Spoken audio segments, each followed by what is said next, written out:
پورے دن کا تھکا ہارا میں ابھی گھر میں داخل ہوا ہی تھا کہ اماں نے مجھے سودے کی لسٹ تھما دی۔ گھر میں موجود آوازوں سے صاف پتہ چل رہا تھا کہ گھر میں مہمان آئے ہوئے ہیں۔ میں فوراً دوبارہ باہر نکلا اور سودا لینے چلا گیا۔ سودا لا کر اماں کو تھمایا اور سیدھا اپنے کمرے میں چلا گیا۔ جاتے ہی چارپائی پر لیٹ گیا۔ آج کا دن بہت تھکا دینے والا تھا۔ سارا دن میں اپنی ریڑھی لگائے کلچے بیچنے کے لیے کھڑا رہا۔ کھڑے رہ کر میری ٹانگیں شل ہو گئی تھیں۔ یوں لگ رہا تھا کہ جیسے ان میں جان ہی باقی نہ بچی ہو۔ آج بس چند ایک گاہک نے مجھ سے کلچے خریدے تھے۔ کچھ خاص نفع بھی نہیں ہوا تھا، جس کی وجہ سے مجھے تھکاوٹ کے ساتھ ساتھ غصہ بھی آ رہا تھا۔ دل میں شکوے شکایات کا ڈھیر لگا تھا۔ میں اپنی سوچوں میں مگن تھا کہ اچانک میرے دروازے پر دستک ہوئی۔ میں فوراً اٹھ کر بیٹھ گیا تو سامنے اپنا بہنوئی نظر آیا۔ مجھے دیکھ کر وہ اپنے پان سے بھرے منہ کے ساتھ مسکرانے لگا، جسے دیکھ کر میرا جی مزید برا ہونے لگا۔ ہر ہفتے میری بہن اور بہنوئی آ جاتے تھے۔ گھر میں ہم لوگوں کے لیے دال روٹی پکانا بھی مشکل ہوتا تھا، لیکن ان کے لیے گوشت پکانا پڑتا، چاہے ادھار ہی کیوں نہ لینا پڑے۔ میری بہن کو ہمارے گھر کے حالات اچھی طرح سے معلوم تھے، لیکن اس کے باوجود بھی وہ ہمارا احساس نہیں کرتی تھی۔ ہم غریبوں کی بھی کیا زندگی ہوتی ہے۔ سارا دن محنت مزدوری کے بعد کھانے کے لیے روٹی بھی بعض دفعہ پوری نہیں پڑتی۔ میں اپنی سوچوں میں گم تھا اور میرا بہنوئی اکیلا ہی پتہ نہیں کیا کیا بولتا جا رہا تھا۔ بظاہر تو میں اس کی ہاں میں ہاں ملا رہا تھا، لیکن اندر سے میں کہیں اور تھا۔ کچھ دیر باتیں کرنے کے بعد وہ مجھ سے کہنے لگا، علی تمہارے پاس کچھ پیسے ہوں گے یار، میں تمہیں ہفتے کے اندر اندر واپس کر دوں گا۔ اس کی بات سن کر مجھے شدید غصہ آیا، لیکن میں نے خود پر قابو پاتے ہوئے کہا کہ بھائی آج بھی سارا دن کلچے نہیں بکے، بلکہ کافی دنوں سے میرا کام مندہ جا رہا ہے۔ ہمارے تو گھر کے خرچے ہی پورے نہیں ہوتے، میں آپ کو ادھار کہاں سے دوں گا۔ میری بات سن کر اس کا منہ بن گیا، لیکن اس نے مزید کچھ نہیں کہا اور اٹھ کر باہر چلا گیا۔ اس کے جانے کے بعد میں دوبارہ لیٹ گیا۔ باہر سے مجھے اپنے بہنوئی کی آوازیں آنے لگی، جو میری بہن کو غصے سے بول رہا تھا کہ جلدی گھر چلو، تمہارا ارادہ کیا ساری زندگی رکنے کا ہے۔ اس کی ساری باتوں کی آواز میرے چھوٹے سے سیلن زدہ کمرے میں آ رہی تھی۔ میں نے سر جھٹک کر سوچوں کا رخ اپنی من پسند خیالی دنیا کی طرف کر لیا۔ اگلی صبح میں دوبارہ اپنا روزگار کمانے کے لیے نکل کھڑا ہوا۔ اپنی مطلوبہ جگہ پر ریڑھی لگا کر میں وہاں کلچوں کے لیے سامان لگانے لگا۔ پھر میں نے ایک بڑی سی کڑاہی جس میں تیل موجود تھا، جو بار بار استعمال کی وجہ سے کالا ہو چکا تھا، اس میں کلچے تلنے شروع کیے کہ اچانک میرے سامنے ایک لڑکی آ کر کھڑی ہوئی۔ جو ہی میری نظر اس پر پڑی، میرا دل دھڑکنا بھول گیا۔ ایسی حسین و جمیل دوشیزہ میں نے اپنی 24 سالہ زندگی میں کبھی نہیں دیکھی تھی۔ اسے دیکھ کر یوں لگتا تھا کہ جیسے چاند بھی اس کو دیکھ کر شرما جائے گا۔ میری نظریں اس کے حسین سراپے پر جم گئی تھیں، اور جو ہاتھ میں چمچ کی مدد سے کڑاہی میں موجود کلچے کو تلنے کے لیے استعمال کر رہا تھا، وہ وہیں پر ساکت ہو گیا تھا۔ پھر اس نے اپنی مدھر آواز میں مجھے مخاطب کیا، جسے سن کر مجھے ہوش آیا۔ میں نے بمشکل خود کو سنبھالا اور نظریں دوسری طرف کی، لیکن میری نگاہیں گھوم کر دوبارہ نہ چاہتے ہوئے بھی اس کی طرف چلی جاتی۔ یوں گمان ہو رہا تھا جیسے اس کے اندر مقناطیسیت ہو جو اپنی طرف کھینچتی ہے۔ پھر وہ مجھ سے کہنے لگی، مجھے کافی زیادہ بھوک لگی ہے اور میں یہاں کسی کو جانتی بھی نہیں، آپ مجھے شاپر میں کچھ کلچے ڈال کر دے دیں۔ میں اس کی بات سن کر مسکرا دیا اور شاپر بھر کے میں نے اسے کلچے تھمائے۔ میرا نام علی ہے۔ میرا تعلق ایک ایسے گھرانے سے تھا جو ہمیشہ ہی غربت کی لپیٹ میں رہا تھا، جہاں خواب دیکھنا بھی ایک عیاشی محسوس ہوتا تھا۔ بچپن میں ہی میرے دل میں کئی خواب پل رہے تھے، لیکن جب میں محض 14 سال کا تھا، ایک حادثے نے میری معصوم خوابوں کو کہیں بہت دور دفن کر دیا۔ ابا کی موت جو ایک حادثے کی طرح ہم پر آن گری تھی، میری زندگی کا وہ موڑ تھا جہاں بچپن، معصومیت اور بے فکری جیسے الفاظ میرے لیے بے معنی ہو گئے تھے۔ غربت کا المیہ یہ ہوتا ہے کہ اس میں غم منانے کا وقت بھی نہیں ملتا۔ ابھی ابا کو دفن کیے صرف ایک ہفتہ ہی ہوا تھا کہ گھر میں راشن ختم ہونے لگا۔ اماں کے چہرے پر فکر کی لکیریں دیکھ کر میرا دل لرز گیا۔ وہ جو ہمیشہ ہمیں اپنی محبت سے مطمئن رکھتی تھی، اب ان کی آنکھوں میں آنسو چھپانے کی ناکام کوشش موجود تھی۔ ایک دن اماں نے مجھے پاس بٹھایا۔ ان کے چہرے پر وہ سختی تھی جو ایک ماں اپنی اولاد کو مضبوط کرنے کے لیے اختیار کرتی ہے۔ انہوں نے کہا، میری پیشانی پر ہاتھ رکھا اور کہا، علی اب تم ہی ہمارا سہارا ہو، یہ دنیا بڑی بے رحم ہے، یہاں کوئی کسی کو پوچھتا بھی نہیں اور تمہارے کندھوں پر تو 2 بہنوں کی بھی ذمہ داری ہے۔ اگر ہم نے اپنی مدد خود نہ کی تو کوئی نہیں آئے گا اور تمہاری بہنیں یوں ہی اس چوکھٹ پر بیٹھی بیٹھی بوڑھی ہو جائیں گی۔ ان کے یہ الفاظ میرے دل میں تیر کی طرح اتر گئے۔ مجھے وہ رات یاد ہے جب میں پہلی بار بستر پر لیٹا تو نیند کوسوں دور تھی۔ میں چھت کو تکے جا رہا تھا اور سوچ رہا تھا کہ اب کیا کرنا ہوگا۔ ایک طرف ابا کے بغیر زندگی کا تصور مجھے اندر سے توڑ رہا تھا تو دوسری طرف اماں کی امیدوں نے میرے اندر ایک نئی طاقت جگا دی۔ مجھے احساس ہوا کہ میری خواہشات، میری تعلیم اور میرے بچپن سب پیچھے چھوٹ چکے ہیں۔ اب میرے پاس صرف ایک راستہ تھا، محنت۔ وہ رات میری زندگی کا ایک فیصلہ کن لمحہ تھی۔ میں نے دل ہی دل میں عہد کیا کہ میں اماں اور اپنے بہنوں کو کسی کے سامنے جھکنے نہیں دوں گا، چاہے اس کے لیے مجھے کتنی ہی قربانیاں کیوں نہ دینی پڑے۔ ابا کے جانے کے بعد زندگی کا بوجھ یوں میرے ناتواں کندھوں پر آن پڑا کہ میں خود کو اپنی عمر سے زیادہ بڑا محسوس کرنے لگا۔ میری عمر تو کتابیں پڑھنے اور کھیلنے کودنے کی تھی، لیکن حالات نے مجھے ایسا موقع ہی نہ دیا۔ ابا کی موت کے ساتھ ہی میرے ہاتھ سے کتابیں چھوٹ گئیں اور ان کی جگہ لکڑیوں اور کڑاہی نے لے لی۔ میرا والد میٹھے کلچے بیچا کرتا تھا ایک چھوٹے سے ٹھیلے پر، جہاں روزانہ شام ڈھلے لوگوں کا رش لگا رہتا تھا۔ وہ کلچوں کی خوشبو، ان کا ذائقہ ایسا تھا کہ لوگ دور دور سے ابا کے ٹھیلے پر آتے تھے اور اسی سے ہمارے گھر کی روزی روٹی چلتی تھی۔ میں اکثر ابا کے ساتھ ٹھیلے پر بیٹھتا تو تھا، لیکن میری دلچسپی کھیل کود میں زیادہ ہوتی تھی۔ ابا کو دیکھ کر کبھی یہ سوچا بھی نہ تھا کہ ایک دن یہ ٹھیلا میری زندگی کا سہارا بن جائے گا، لیکن زندگی ہمیشہ وہ نہیں رہتی جو ہم سوچتے ہیں۔ ابا کی اچانک موت نے ہماری دنیا کو ہلا کر رکھ دیا۔ پہلے دن کا تجربہ کسی کٹھن آزمائش سے کم نہ تھا۔ میں کلچوں کی قیمت بھی صحیح سے بتا نہیں پا رہا تھا۔ کئی گاہک قیمت سن کر آگے بڑھ گئے تو کچھ نے مذاق بنایا کہ یہ لڑکا کیا جانے کلچے بنانا۔ وہ تو جبار چچا ہی تھے جو اتنی مہارت سے اپنا کام کرتے تھے۔ ان کے بیٹے میں وہ بات کہا۔ میرے دل کو بہت چوٹ لگی، لیکن اماں کے الفاظ میرے ذہن میں گونج رہے تھے۔ وقت ہر چیز سکھا دیتا ہے۔ دن بھر کی محنت کے بعد شام کو جب میں گھر واپس آیا تو صرف چند کلچے ہی بکے تھے اور جو رقم ہاتھ میں تھی وہ بھی معمولی سی تھی۔ اماں نے رقم گن کر میرے سر پر ہاتھ رکھا اور کہا، پہلا دن ہمیشہ ہی مشکل ہوتا ہے بیٹا علی کل بہتر ہوگا۔ ان کے یہ الفاظ میرے لیے بہت بڑی تسلی تھی۔ اس رات میں نے دل ہی دل میں فیصلہ کیا کہ میں ہمت نہیں ہاروں گا، چاہے لوگ مذاق بنائیں یا میری کوششیں ناکام ہوں۔ اگلے دن سے میں نے زیادہ محنت شروع کی اور اماں کی رہنمائی سے روز بروز بہتر ہوتا گیا۔ وقت آہستہ آہستہ گزرتا چلا گیا اور میں نے بہت محنت کر کے اپنی بڑی بہن کی شادی اپنے رشتہ داروں میں کروا دی، کیونکہ اس کی شادی کی عمر ہو چکی تھی۔ اماں بھی دن رات اس کے لیے پریشان رہتی تھی۔ اس کے فرض سے سبکدوش ہونے کے بعد ہم نے بھی کچھ سکھ کا سانس لیا تھا، جبکہ میری دوسری بہن اور مجھ میں محض 1 سال کا فرق تھا اور اب میں بھی کافی طاق ہو چکا تھا، لیکن کبھی کبھار کام بہت اچھا چلتا تھا تو کبھی مندہ ہونے لگتا تھا، جس کی وجہ سے میں پریشان ہو جاتا۔ دن بدن بڑھتی مہنگائی نے غریب عوام کی کمر توڑ کر رکھ دی تھی۔ آج کل بھی گاہک کم ہونے کے باعث پیسوں کی کمی کا شکار تھا، جس کی وجہ سے میں مایوسی محسوس کر رہا تھا اور دل ہی دل میں اللہ سے اپنی غربت و اسرت کے شکوے کرنے لگا، لیکن ساتھ ہی اللہ نے ایسا منظر دکھا دیا جسے دیکھ کر مایوسی اور شکوے شکر گزاری میں بدل گئے، کیونکہ میری نظر اچانک ایک بھیک مانگنے والے پر پڑی جو ہاتھوں اور پیروں سے محروم تھا اور زمین پر گھسٹ گھسٹ کر چل رہا تھا۔ مجھے بہت ترس آیا اس پر۔ میں نے اپنے پاس موجود معمولی سی رقم میں سے اس کو کچھ دے دی۔ میں نے کہیں پڑھا تھا کہ اللہ نیکیوں کو گنتا نہیں بلکہ تولتا ہے۔ اپنے کم پیسوں میں سے دیا گیا صدقہ زیادہ بھاری ہوتا ہے۔ اسے پیسے دے کر میرے دل کو جو اطمینان کی دولت ملی اس کو میں لفظوں میں بیان کرنے سے قاصر تھا۔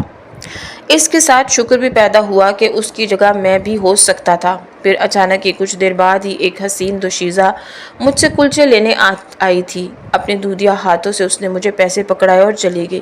میری نظریں دور تک اس کا پیچھا کرتی رہیں، جب تک وہ میری نگاہوں سے اوجھل نہ ہو گئی۔ اس کی گھٹنوں تک آتی لمبی چوٹی ہوا میں لہرا رہی تھی۔ سفید رنگ کے لباس میں وہ مجھے اس جہان کی کوئی حور لگ رہی تھی۔ اس کے دیے ہوئے پیسے میں نے گنے تو وہ کلچے کے قیمت سے 10 گنا زیادہ تھے۔ میں بہت حیران ہوا۔ پھر جب میرے کام کا وقت ختم ہوا تو میں نے سب کچھ سمیٹ کر گھر کی راہ لی۔ میرا گھر اس جگہ سے قریب ہی تھا جہاں میں کلچے لگاتا تھا۔ میں گھر کے نزدیک ہی پہنچا تھا کہ میں نے اپنے سامنے والے گھر سے نکل کر اسی خوبصورت دوشیزہ کو دوسری طرف جاتے ہوئے دیکھا تھا۔ میرا دل خوشی کے مارے باغ باغ ہو گیا کہ یہ تو میرے گھر کے قریب ہی رہتی ہے۔ میں کھڑا اسے دیکھے جا رہا تھا کہ اچانک اس نے مڑ کر اپنی خوبصورت خوابناک آنکھوں سے پیچھے دیکھا۔ اس کی نظروں سے مجھے عجیب سی نیلی روشنی نکلتی دکھائی دی اور ساتھ ہی وہ واپس گردن آگے کی طرف لے گئی۔ اس کے جانے کے بعد بھی میں کافی دیر وہاں کھڑا رہا۔ اس کے بعد میں گھر کے اندر داخل ہوا اور اماں کو دن بھر کی کمائی کے پیسے تھمائے اور خود کھانا کھا کر جلدی جلدی اپنے کمرے میں چلا گیا تاکہ اس خوبصورت لڑکی کے خواب دیکھ سکوں۔ بستر پر لیٹ کر میں اس حسین دوشیزہ کے بارے میں سوچنے لگا۔ اتنے میں اچانک میری آنکھ لگ گئی اور میں نے خواب میں دیکھا کہ وہ حسین دوشیزہ مجھے میرے نام سے پکار رہی ہے۔ خوبصورت سفید لباس زیب تن کیے جیسے پرستان کی شہزادی ہو، سر پر تاج پہنے ہوئے جس پر موجود ہیروں کی چمک آنکھوں کو چندھیا رہی تھی، مسحور کن خوشبو فضا میں پھیل چکی تھی۔ اگلے دن میں اپنے سامان کو ترتیب دے رہا تھا جو کہ کلچے لگانے کے لیے ضروری تھا۔ اماں میرے ساتھ تھی اور ہم دونوں اس کام میں مصروف تھے۔ گھر کا ماحول خاموش اور سادہ سا تھا، لیکن اندر ہی اندر ہم سب اپنی اپنی ذمہ داریوں کے بوجھ تلے دبے ہوئے تھے۔ میری بہن جو اکثر گھر کے اخراجات میں اماں کا ہاتھ بٹانے کے لیے بچوں کو ٹیوشن پڑھایا کرتی تھی، ابھی تک سو رہی تھی کیونکہ اتوار کا دن تھا۔ اس دن وہ آرام کر لیتی تھی تاکہ باقی دنوں کی تھکن اتار سکے۔ ایک شخص کی کمائی، وہ بھی کلچے بیچ کر، پورے گھر کو سہارا دینے کے لیے ناکافی تھی۔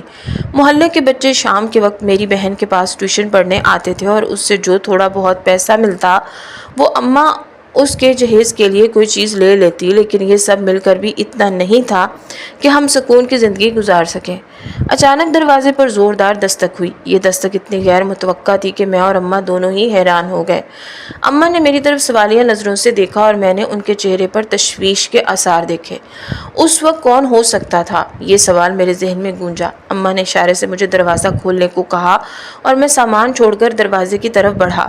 جب میں نے دروازہ کھولا تو جو منظر میرے سامنے تھا وہ میرے لیے کسی خواب سے کم نہ تھا۔ میرے سامنے وہی لڑکی کھڑی تھی جو کل میرے ٹھیلے سے کلچے خرید کر گئی تھی، وہی چمکدار سفید لباس، کھلے بال اور ہاتھوں میں لال چوڑیاں۔ یہ سب کچھ ایسا تھا جیسے کسی کہانی کی اپسرا میرے سامنے آ کھڑی ہوئی ہو۔ اس کی موجودگی نے لمحے بھر کے لیے مجھے گم کر دیا۔ میرا دل زور زور سے دھڑکنے لگا اور مجھے اپنی آنکھوں پر یقین نہ آیا۔ وہ ایک لمحے کے لیے خاموشی سے مجھے دیکھتی رہی جیسے میرے تاثرات کو سمجھنے کی کوشش کر رہی ہو۔ پھر وہ نرمی سے بولی، کیا میں اندر آ سکتی ہوں؟ اس کے سوال نے میری حیرت کو مزید بڑھا دیا۔ میرا دماغ فوری طور پر کوئی جواب نہ دے سکا اور میرے لب خاموش تھے۔ اماں جو پیچھے کھڑی یہ سب دیکھ رہی تھی، ان کی آنکھوں میں بھی حیرت تھی۔ میں ایک لمحے کے لیے کچھ بول نہ سکا، لیکن پھر خود کو سنبھالا اور سر ہلا کر دروازہ ایک طرف کو کھول دیا۔ وہ نرمی سے اندر آئی اور اس کے قدموں کی چاپ نے پورے گھر کو ایک عجیب سی خاموشی میں لے لیا۔ اماں نے اسے بغور دیکھا اور میری طرف سوالیہ نظروں سے دیکھنے لگی، جیسے پوچھ رہی ہوں کہ یہ کون ہے اور یہاں کیوں آئی ہے۔ میں نے کوئی جواب نہیں دیا کیونکہ میں خود بھی نہیں جانتا تھا کہ یہ سب کیا ہو رہا ہے۔ لڑکی نے ایک گہری سانس لی اور اماں کی طرف دیکھ کر سلام کیا۔ اس کی آواز میں ایسے ملائمیت تھی کہ میرے دل میں عجیب سی کیفیت ہونے لگی۔ اماں نے سلام کا جواب دیا اور کہا، بیٹی تم کون ہو اور یہاں کیسے آنا ہوا؟ وہ چند لمحے خاموش رہی جیسے اپنے الفاظ سوچ رہی ہو، اور پھر بولی، میرا نام صبا ہے، کل میں نے علی سے کلچے خریدے تھے، مجھے آپ سے کچھ ضروری بات کرنی ہے۔ یہ سن کر اماں مزید حیران ہو گئی۔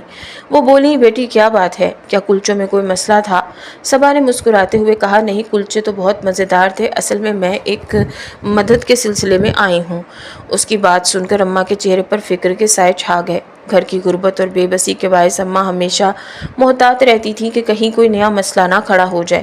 میں خاموشی سے یہ سب کچھ دیکھ رہا تھا اور سمجھنے کی کوشش کر رہا تھا کہ صبا آخر کیا چاہتی ہے۔ میری نظر بار بار اس کے چہرے اور اس کے کھلے بالوں پر جا رہی تھی۔ وہ کسی عام لڑکی کی طرح نہیں لگ رہی تھی۔ اس کی شخصیت میں ایک عجیب سا سحر تھا جو میری سمجھ سے باہر تھا۔ صبا نے اماں کی طرف دیکھتے ہوئے کہا، میں یہ بات اکیلے میں کرنا چاہتی ہوں، اگر آپ برا نہ مانیں تو۔ اماں نے میری طرف دیکھا اور کہا، علی تم باہر جا کر دیکھو، شاید کوئی گاہک آیا ہو۔ میں نے دل ہی دل میں الجھن محسوس کی، لیکن اماں کی بات مان کر باہر نکل آیا۔ اندر کیا بات ہوئی یہ جاننے کے لیے میرا دل بے چین تھا، لیکن میں نے خود کو روک لیا۔ یہ لمحہ میری زندگی میں ایک نیا موڑ تھا اور میں جانتا تھا کہ صبا کی موجودگی ہمارے لیے کسی بڑی تبدیلی کا پیش خیمہ ثابت ہو سکتی ہے۔ تبھی وہ کمرے سے باہر نکلی اور سیدھا باہر کی طرف رواں ہوئی۔ صبا کی تیز قدموں سے رخصتی میرے ذہن میں ہزاروں سوال چھوڑ گئی تھی۔ وہ میرے سامنے سے یوں گزری جیسے میں وہاں موجود ہی نہ تھا، اور اس کی آنکھوں کے کناروں پر جھلکتے آنسو میرے دل کو بے چین کر گئے۔ اماں کے چہرے پر بھی کچھ عجیب سی سنجیدگی اور دکھ کا منظر تھا۔ یہ سب کچھ ایسا لگ رہا تھا جیسے کسی گہرے راز نے گھر کے ماحول کو اپنی گرفت میں لے لیا ہو۔ میں نے فوراً اماں سے پوچھا یہ سب کیا تھا؟ صبا یہاں کیوں آئی تھی اور وہ رو کیوں رہی تھی اور چلی کیوں گئی؟ اماں نے گہری سانس لی اور میری طرف دیکھتے ہوئے کہا، علی بیٹا، ابھی تم مجھ سے کچھ نہ پوچھو۔ یہ بچی بہت معصوم ہے اور بہت بڑی مصیبت میں ہے، اسے ہماری مدد کی ضرورت ہے۔ اماں کی آواز میں کچھ ایسا تھا جو مجھے مزید سوال کرنے سے روک رہا تھا، لیکن میرا دل کسی طور پر مطمئن نہیں ہو رہا تھا۔ صبا کی آنکھوں میں چھپی ہوئی کہانی اور اماں کا منہ سے بات چھپانا، دونوں ہی میرے دل میں تجسس اور بے چینی بڑھا رہے تھے۔ شام کو جب میں اپنے کام سے واپس آیا تو گھر کا منظر دیکھ کر میرے قدم وہیں جم گئے۔ صحن میں میری بہن کے ساتھ صبا بیٹھی ہوئی تھی اور وہ دونوں آہستہ آہستہ باتیں کر رہی تھی۔ صبا کے چہرے پر ایک عجیب سی خاموشی اور خوف کا اثر تھا، جیسے وہ کئی دنوں سے چین سے نہ سوئی ہو۔ میرے دل نے ایک لمحے کے لیے دھڑکنا بند کر دیا۔ وہ لڑکی جس نے پہلی ملاقات میں میرے دل پر نقش چھوڑ دیا تھا، وہ اب میرے گھر کے صحن میں موجود تھی۔ یہ سب میرے لیے ناقابل یقین تھا۔ میں حیرت زدہ ہو کر اماں کی طرف دیکھنے لگا اور انہوں نے مجھے اشارے سے اندر آنے کو کہا۔ میں خاموشی سے ان کے پیچھے چل دیا۔ اماں نے دروازہ بند کیا اور سرگوشی میں کہا، علی، یہ لڑکی کچھ دن ہمارے ساتھ رہنا چاہتی ہے، اسے کسی محفوظ جگہ کی ضرورت ہے۔ اماں کے الفاظ نے میرے دل میں سوالوں کا طوفان برپا کر دیا۔ میں نے فوراً اماں سے پوچھا یہ سب کیا تھا؟ صبا یہاں کیوں آئی تھی اور وہ رو کیوں چلی گئی؟ اماں نے گہری سانس لی اور میری طرف دیکھتے ہوئے کہا، علی بیٹا، ابھی تم مجھ سے کچھ نہ پوچھو۔ یہ بچی بہت معصوم ہے اور بہت بڑی مصیبت میں ہے اور اس لڑکی کو ہماری مدد کی ضرورت ہے۔ میں امی سے پوچھنے لگا کہ کیسی مصیبت اس لڑکی پر آن پڑی ہے؟ آپ مجھے کچھ بتائیں، ہو سکتا ہے میں بہتر حل کر سکوں۔ میری بات کے جواب میں امی نے مجھے ٹالا اور کہا، بیٹا، یہ عورتوں کے معاملات ہیں، بہتر ہے تم اس میں دخل اندازی نہ کرو۔ ابھی اس نے صرف اس بات کے لیے کہا ہے وہ یہاں رکنا چاہتی ہے، لیکن اس کے کچھ معاملات ہیں جن کو مکمل کر کے وہ ہمارے ساتھ رہے گی۔ میرے اصرار پر بھی امی نے کچھ نہ بتایا۔ میں دل محسوس کر رہ گیا اور اپنے کمرے میں چلا گیا۔ آج بھی پورا دن میری آنکھیں اس دشمن جاں کی راہ کو تک رہی تھیں، لیکن آج وہ نہیں آئی تھی۔ میرا پورا دن بے چینی میں گزرا۔ کام کا وقت ختم ہوتے ہی میں نے بے دلی کے ساتھ سارا سامان سمیٹا اور گھر کی طرف چل پڑا۔ گھر کے قریب اس مکان کو دیکھنے لگا، شاید وہاں سے وہ گزرے اور میں اس کا دیدار کر سکوں، لیکن وہاں بھی بے حد خاموشی تھی۔ میں مایوس ہو کر گھر کے اندر داخل ہو گیا۔ گھر انٹر ہوتے ہی مجھے ہنسنے اور بولنے کی آوازیں آ رہی تھی۔ میں نے امی سے اس شور کے متعلق پوچھا تو انہوں نے بتایا، صبا جو صبح پڑوس والے مکان سے یہاں آئی تھی، وہ کچھ دن یہاں ہمارے ساتھ قیام کرنے کے لیے آ چکی ہے۔ یہ سن کر دل ہی دل میں بہت خوش ہوا، لیکن ظاہر نہیں کیا۔ الٹا امی کو پوچھنے لگا، کیوں امی، یہ اکیلی لڑکی ہمارے گھر کیوں رہے گی؟ اس کے گھر والے کہاں ہیں؟ امی نے ٹھنڈی سانس بھری۔ وہ مجھے بتانا نہیں چاہ رہی تھی، لیکن بتائے بغیر حل بھی نہیں تھا، کیونکہ میں اس گھر کا واحد مرد اور سہارا تھا۔ خدا نہ خواستہ کچھ بگڑنے پر معاملات کو سنبھال سکتا تھا۔ تبھی امی نے مجھے بتایا کہ صبا کے ماں باپ کافی عرصہ پہلے فوت ہو چکے تھے اور انہوں نے کافی جائیداد اور ورثے میں چھوڑے تھے۔ ان کی وفات کے بعد صبا اپنے ماموں اور ممانی کے پاس چلی گئی تھی، لیکن وہ بہت لالچی لوگ تھے اور ہر صورت اس کی دولت پر قبضہ کرنا چاہتے تھے۔ اس کے لیے وہ اپنے بیٹے کی شادی زبردستی اس کے ساتھ کرنے پر تلے تھے۔ گھر میں شادی کی تیاریاں چل رہی تھیں تو موقع پا کر صبا وہاں سے فرار ہو گئی۔ اپنے ساتھ وہ کچھ پیسے اور قیمتی سامان بھی لے آئی تھی۔ یہاں ہمارے گاؤں میں اس کی کوئی جاننے والی آنٹی بھی رہتی تھی، اس لیے وہ بھاگ کر یہاں آ گئی۔ ادھر آنے پر معلوم ہوا کہ وہ تو عرصہ پہلے ہی وفات پا گئی ہیں، تو اس نے کسی کو کہہ کر پرانا بوسیدہ مکان کرائے پر لے لیا، لیکن وہ زیادہ ہی خستہ اور برے حال میں تھا، وہاں رہنا ممکن نہیں تھا، تو یہ مدد کے لیے یہاں آ گئی۔ امی سے ساری بات سننے کے بعد مجھے یہ بہت اچھا لگا کہ اس نے ہم پر بھروسہ کیا۔ امی کو میں کھانے کے متعلق پوچھنے لگا کہ آج کچھ اچھا بنا لیں، وہ ہمارے گھر میں مہمان ہے۔ میری بات سن کر امی مسکرانے لگی، بیٹا ایک دن تو اچھا کھلا ہی سکتے ہیں، تو میں نے گوشت پکایا تھا، تمہارے لیے بھی رکھا ہے، تم بیٹھو میں کھانا گرم کر دیتی ہوں۔ نہیں امی، آپ وہ بھی صبا کو کھلا دیں، میں کچھ سادہ سا کھا لوں گا۔ یہ کہتے میں کمرے میں چلا گیا۔ صبا میری امی اور بہن کے ساتھ بہت بے تکلف ہو رہی تھی۔ مجھے اس کی بے تکلفی بہت اچھی لگ رہی تھی۔ میں دل ہی دل میں اسے دلہن بنانے کے خواب دیکھنے لگا تھا اور سوچ رہا تھا کہ اچھا ہے کہ وہ سب کے ساتھ گھل مل جائے۔ رات کو مجھے خوشی کے مارے نیند نہیں آ رہی تھی۔ میں چھت پر چلا گیا اور دیوار کے ساتھ ٹیک لگا کر چاند کو دیکھنے لگا۔